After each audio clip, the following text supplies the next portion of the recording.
Bonjour, Mission Gravelman, épisode 3, ici Richard Delhomme. Non, je déconne, on va le faire avec un petit peu plus de jus. Alors, Mission Gravelman, épisode 3, ici Richard Delhomme. Aujourd'hui, on va parler des outils. Tu sais, ce que tu dois emmener avec ton vélo pour être sûr de ne pas avoir de problème. Tu crèves, il t'arrive n'importe quoi, mais il n'y a pas de problème. Tout va bien. Et attention, là il ne s'agit que de mon cas, ce n'est pas une généralité. Tu regardes et après tu adaptes à ce que tu sais faire, à ce que tu as déjà, etc. Tu te prends pas la tête avec les marques, quel modèle il a, machin. Tu t'en tapes. S'il te manque un truc, eh ben, tu le récupères, voilà. Mais ce que tu as, tu essayes de l'optimiser et ça sera déjà très très bien. Et surtout, tu apprends à t'en servir. Ok ? Donc regarde bien. Là, globalement, tout ce que j'emmène en réparation est étalé devant moi et ça va dans un petit sac, tout bête, que j'avais récupéré dans un sac pour appareil photo. Et également la fameuse Dontube Apidura 1,5 litre qui va sous le cadre, hop, et dans laquelle je vais mettre un bidon rigide, Decathlon, 5 €, à peine, peut-être un poil trop haut. Tu vois, j'aurais apprécié peut-être 1,5 cm ou 2 plus bas, mais voilà. Et avant de parler de qu'est-ce que j'emmène, le truc qu'il faut vraiment réfléchir, c'est comment j'optimise l'utilisation de mes outils.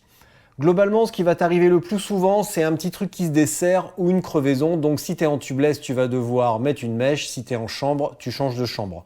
Je te conseille vivement de passer en tubeless le plus vite possible. Tu ne sais pas faire, tu as peur, c'est pas grave. Tu utilises la section commentaires et tu me le dis et je ferai une vidéo. Alors, donc, optimisation de l'espace. Sous le cadre, je vais mettre les trucs que je vais utiliser en dernier recours, à savoir une chambre à air. Ça, c'est vraiment le pire qui puisse m'arriver. Donc la chambre à air va dans le petit truc, voilà, au fond.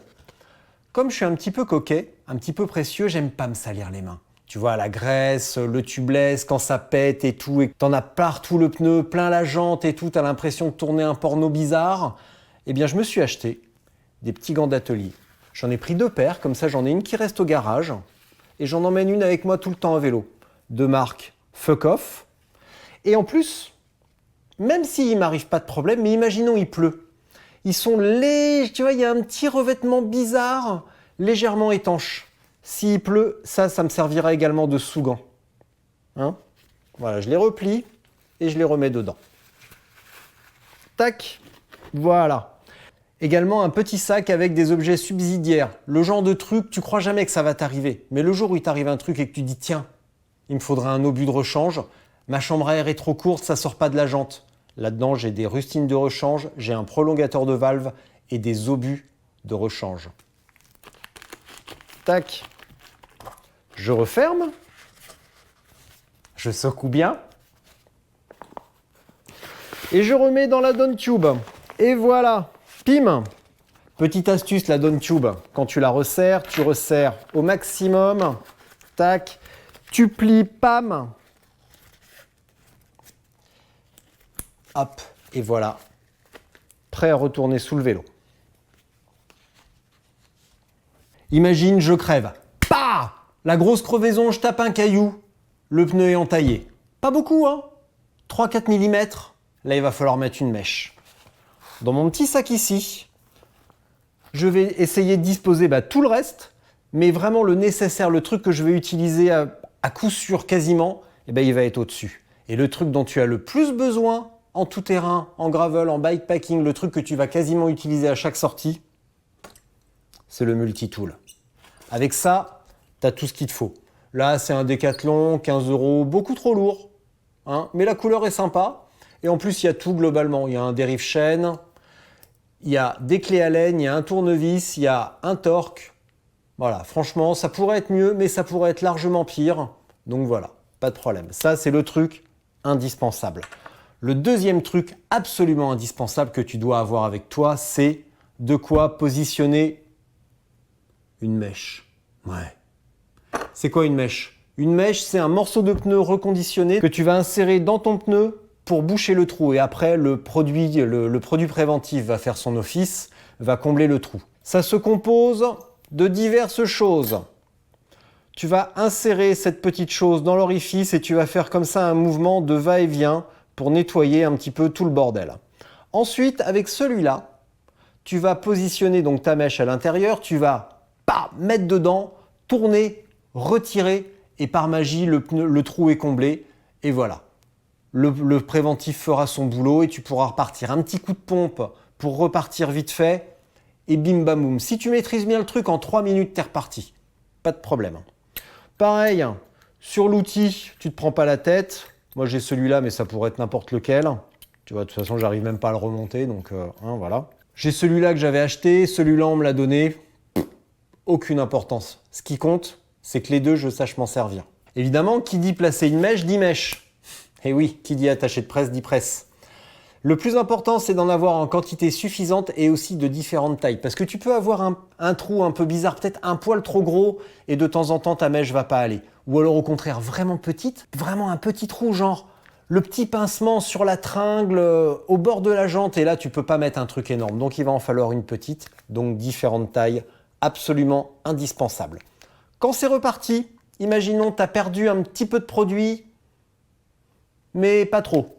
Alors, selon la quantité que tu as perdue, éventuellement, selon la durée, alors sur une journée, sur un terrain, entre guillemets, facile comme Verdun-Paris, je ne suis pas sûr d'emmener ça. Mais si je devais faire un tour du Mont Blanc, par exemple le Gravelman Mont Blanc ou un truc sur plusieurs jours, j'emmènerais du préventif à remettre en plus. Parce que tu fais une grosse crevaison, tu as du produit qui gicle partout, tu en as sur les mains, sur la fourche, sur les haubans, sur les pneus. Tu remets une petite lichette, voilà. Et pour info, une fois, j'avais oublié de mettre du produit dans mes pneus. Je suis allé rouler avec mon pote Johan, j'ai crevé, j'étais à sec, le produit n'a pas fait son effet. Évidemment, j'avais plus de produit dedans. C'est ça aussi le tubeless, c'est que tu t'en rends pas compte quand tu crèves. Mais au bout d'un moment, tu n'as plus de produit et tu crèves quand même comme un blaireau. Et je suis rentré comme un blaireau. La petite astuce en plus pour le tubeless, c'est de mettre une petite lichette de glu autour de ta mèche. Et même si tu n'as pas encore crevé, tu t'arrêtes faire pipi, tu t'arrêtes manger un truc et tu vois une petite entaille sur ton pneu. Tu lui mets une petite lichette, ça peut pas faire de mal. Et franchement, ça pèse rien du tout. Petit détail également, pour moi, le Gravelman, ça va être une journée. Alors j'espère, on n'est jamais à l'abri d'un problème. Pour d'autres, ça peut être 2 jours, 3 jours, etc. Mais pour d'autres épreuves, c'est exactement le même principe. Je pourrais emmener une petite lichette de lubrifiant et également quelques maillons de chaîne de rechange. On n'est jamais à l'abri d'une casse. Et comme sur le multitool, il y a un dérive chaîne, ça serait dommage de s'en priver. Maintenant, on va parler agression et défense. Un cutter. Alors je déconne. C'est uniquement si tu vois un truc dans ton pneu que tu n'arrives pas à enlever, un petit cutter, ça peut t'aider. Également, si tu es fâché contre Steven parce que le parcours est trop dur et que tu as envie de lui couper ses cheveux, en plus franchement, les cheveux, c'est réservé aux mecs qui écoutent du métal, un petit coup de cutter, bam. Tout est en place, ta mèche est en place, tu es prêt à repartir, tu as mis une petite lichette de produit. Eh ben, d'abord, tu regonfles. Gonfleur CO2 avec une recharge, spécialement si tu es un peu malhabile de tes doigts comme moi et que globalement la première cartouche je la grille bêtement et qu'il m'en faut une deuxième. Et de toute façon, j'emmène aussi une pompe, parce qu'on ne sait jamais.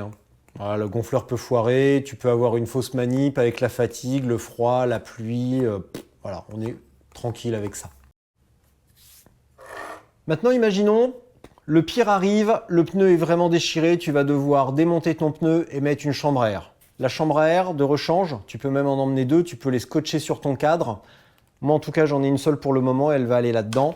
Il va falloir enlever ton pneu et pour cela, il te faut du démonte-pneu. J'ai pris un gros modèle enduro pour les gros pneus de tout-terrain. Comme ça, je suis tranquille, ça va vite, je ne me prends pas la tête, c'est efficace.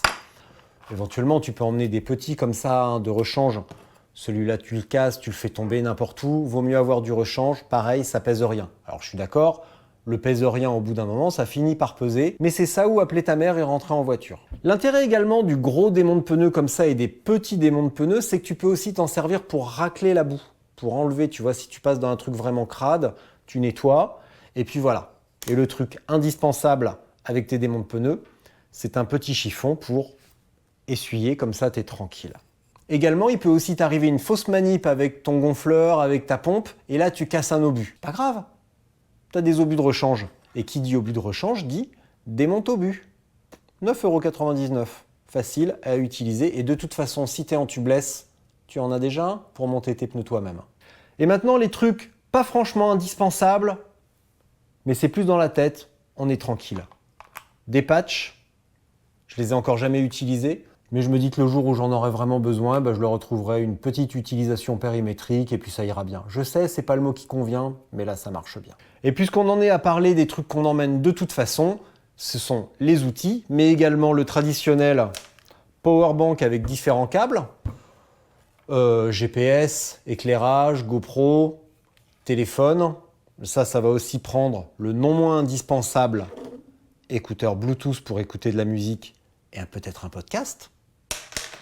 Là, il est un petit peu gros, celui-là, je suis pas forcément fan, il est un peu lourd, un peu gros. J'en ai un autre petit, je verrai, et il est possible également que j'emmène les deux, tout simplement. Le plus important, l'outillage, les trucs comme ça, le vélo, les sacoches, machin, tout ça, c'est très très bien.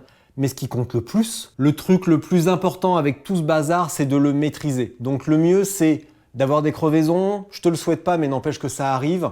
Ou le mieux, c'est peut-être de s'entraîner à la maison, tu fais une petite entaille dans un pneu usé et tu t'entraînes à mettre une mèche, etc.